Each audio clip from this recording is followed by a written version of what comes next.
رب العالمين والعاقبة للمتقين والصلاة والسلام على أشرف الأنبياء والمرسلين وعلى آله وأصحابه وأزواجه وعلماء ملته أجمعين أما بعد.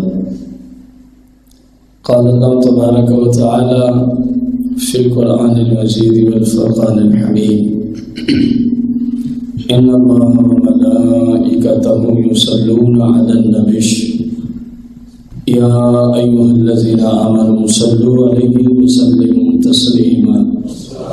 الصلاة والسلام عليك يا رسول الله، الصلاة والسلام عليك يا حبيب الله، الصلاة والسلام عليك يا شفيع المذنبين، الصلاة والسلام عليك يا رحمة للعالمين، الصلاة والسلام عليك يا سيدي يا جد الحسن والحسين. آقائے دو جہاں مالک کون و مکان صلی اللہ علیہ وآلہ وسلم کا نہایت ہی اہم ترین پیغام خصوصاً اپنے زمانے کے بعض لوگوں کی طرف. حضرت سیدنا انس بن مالک رضی اللہ عنہ روایت کرتے ہیں، آقا کریم صلی اللہ علیہ وآلہ وسلم نے ارشاد فرمایا،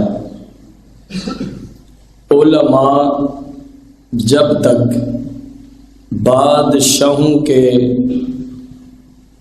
در کا، بادشاہوں کے گھروں کا چکر لگانے سے بچے رہیں گے اور دنیا میں منہمک ہونے سے، اس کا مطلب ہے کہ خلاف شرع مال اکٹھا کرنے سے بچے رہیں گے، اس وقت تک وہ رسولوں کے امین ہوں گے.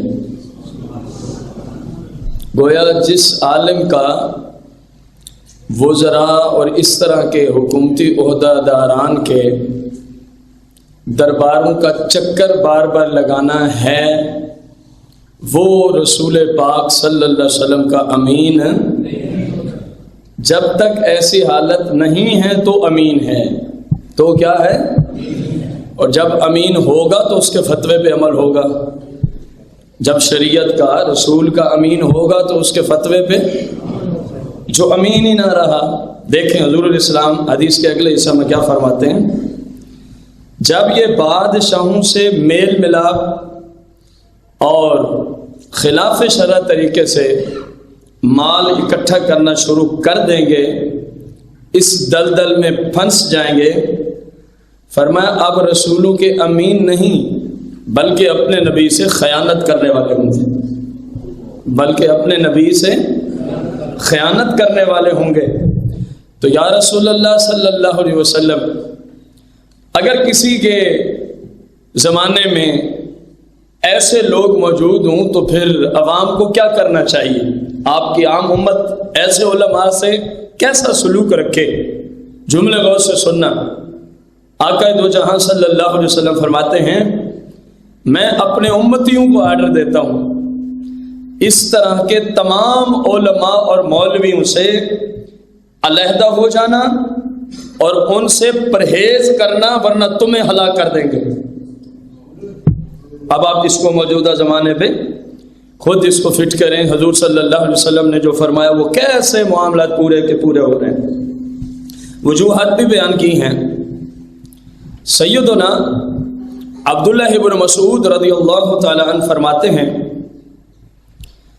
جب کوئی عالم دین جس کو لوگ سمجھتے ہیں کہ یہ دین میں عالم ہے، آگے ہو یا نہ ہو، عام ہے، بہت سارے ایسے بھی تو ہیں نا جو علم کی آئین تک واقف نہیں، لیکن لوگوں کے ہاں وہ مذہبی سکالر ہیں، لوگوں کے ہاں وہ مذہبی، اس لیے یہ جملہ بولا.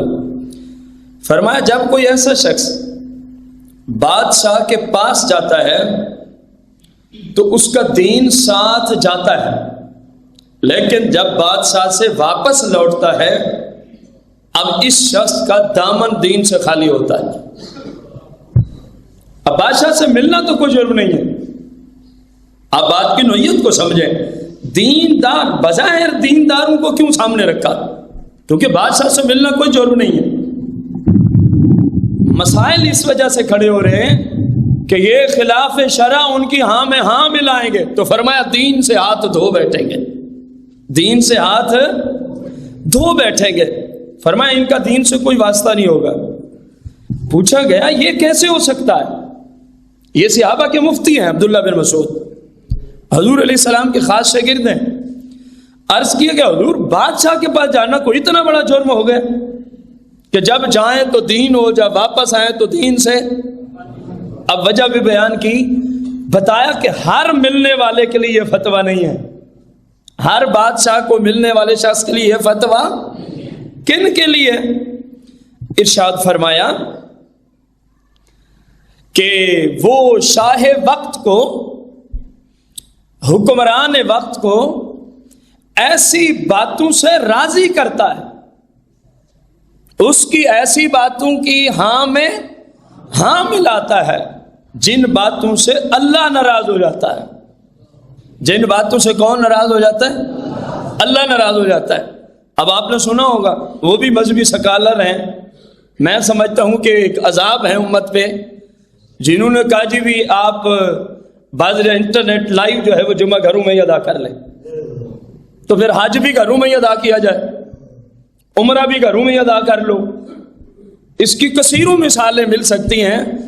یہ کیا ہے؟ یہ ایسے لوگوں کے بارے میں حضور علیہ السلام نے فرمایا تھا کہ وہ حکمرانوں کو خوش رکھنے کے لیے رب کو کیا کر دیں گے؟ ناراض کر دیں گے. فرمایا اس لیے ان بیچاروں کا دین سے کوئی تعلق. رسول اکرم نور مجسم صلی اللہ علیہ وآلہ وسلم کی مبارک شریعت میں حضرت سیدنا میمون بن مہران فرماتے ہیں بادشاہوں کی صحبت میں دو نقصان لازمی ہیں دیندار لوگوں کو. اگر تو بادشاہ کا حکم مانے گا تو پھر تیرا دین خطرے میں پڑ جائے گا، پھر تیرا دین خطرے میں پڑ جائے گا.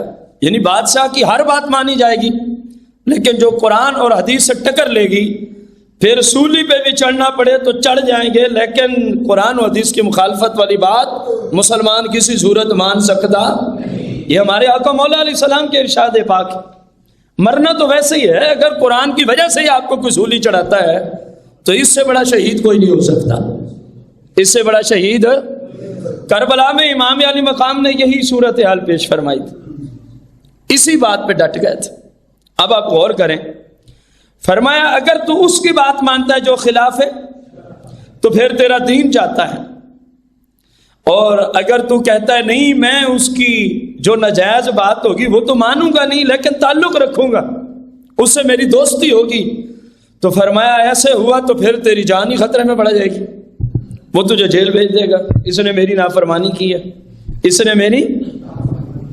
آخری پیغام آج کے درس میں سیدنا فضیل بن عیاض رضی اللہ تعالیٰ عنہ فرماتے ہیں جو دین سے تعلق رکھنے والا شخص حکمرانوں سے میل ملاپ نہ رکھتا ہو، دین سے تعلق رکھتا ہے لیکن حکمرانوں سے میل ملاپ نہیں رکھتا، فرمایا فقط فرائض کو ہی پورا کر لے. جملہ سنیے گا، نوافل کی طرف نہ جائے. فقط کس کو پورا کر لے؟ فرائض ہی کو پورا کر لے، تو ایسا شخص اس بندے سے کئی گنا افضل والا ہے کہ جو بندہ فرائض کے ساتھ ساتھ نفلی روزے بھی رکھتا ہے، راتوں کو بھی جاگتا ہے، جہاد بھی کرتا ہے، صدقات و خیرات نفلی کثرت سے کرتا ہے، لیکن اس کا آنا جانا حکمران وقت کے ساتھ لگا رہتا ہے. فرمائے اس بندے سے وہ بندہ کئی گنا افضل والا ہے جو فقط فرائض تک ہے لیکن خلاف شرع جو بندہ بھی بات کرتا ہے اس کی ہاں میں ہاں، اس سے کئی گنا افضل والا ہے. ان قانون، ان مبارک اصولوں کو دیکھیں جو آپ کے سامنے رکھے گئے ہیں اور موجودہ حالات کو بھی سامنے رکھیں. رسول اکرم نور مجسم صلی اللہ علیہ وسلم نے حضرت کعب سے فرمایا تھا اے کعب میں بے وقوف حکمرانوں سے تجھے اللہ کی پناہ میں دیتا ہوں. یہ حضور فرما رہے. آخر یہ ہونا تھا نا، جیسے سن 61 ہجری میں یزید بے وقوف حکمران بنا تھا. سرکار نے فرمایا کہ بے وقوف حکمرانوں سے اے کعب بن اجرا تجھے میں کس کی پناہ میں دیتا ہوں؟ جملے غور سے سننا. فرمایا جب میں اپنے روضہ انور میں تشریف لے جاؤں گا. کیسی حضور نے غیبی خبریں ادا فرمائی. جب میں اپنے روضہ انور میں، اس کے بعد ایسے حکمران آئیں گے جن کی جھوٹی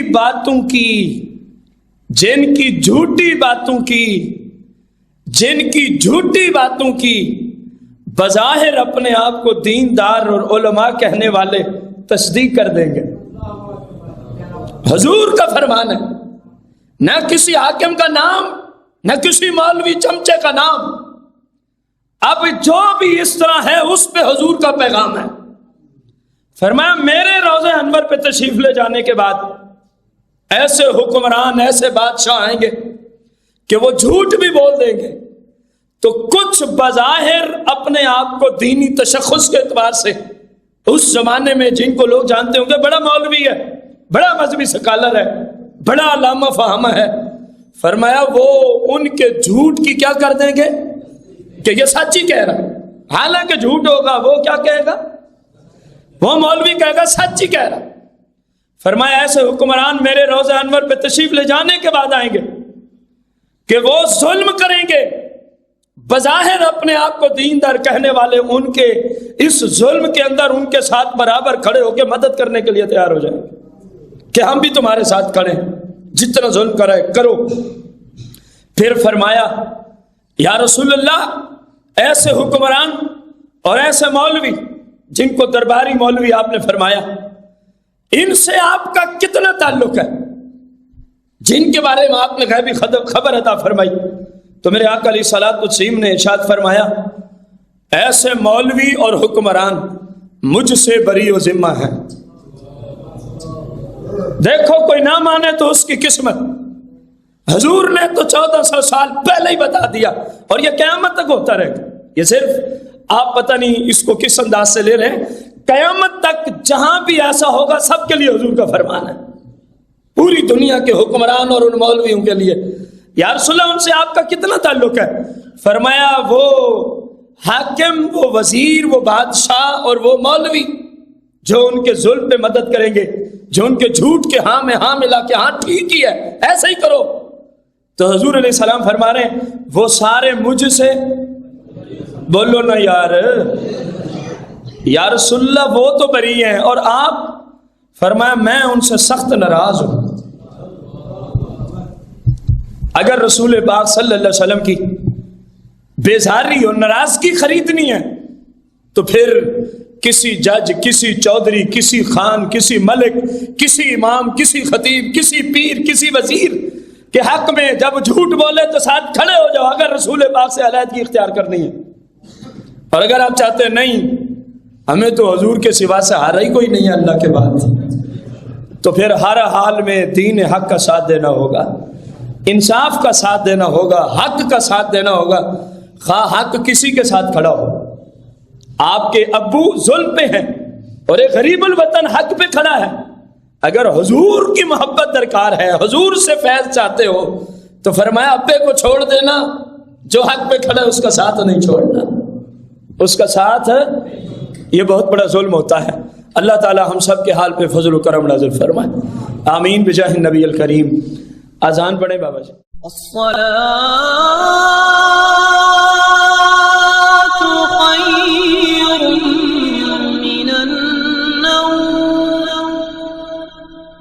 الصلاة